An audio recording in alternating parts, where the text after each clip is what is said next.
ফার্স্টে দেখাইছি আমি কি ধরনের হান্দেশ আমরা করবো। গুঁড়োর হান্দেশ করার লাগে আমরা ফার্স্টে আলু চালের ভিজায় রাখি দিব নরম হইবার লাগে, দেন আমরা ব্লেন্ডার করে দেবো পানি দিয়া।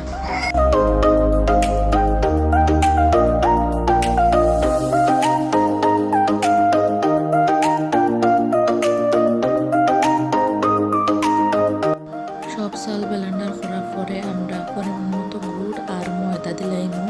আপনারা মিঠা অনুযায়ী দিবা, আর মরচা গুঁড়ো মিঠা যায় দিলেই বা আপনারা পরিমাণ মতো পানি।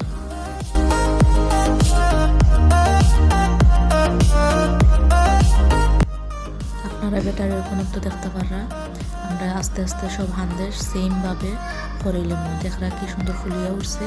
তো সেম প্রসেস অনুসারে করলে আপনারাও সেম পারবা।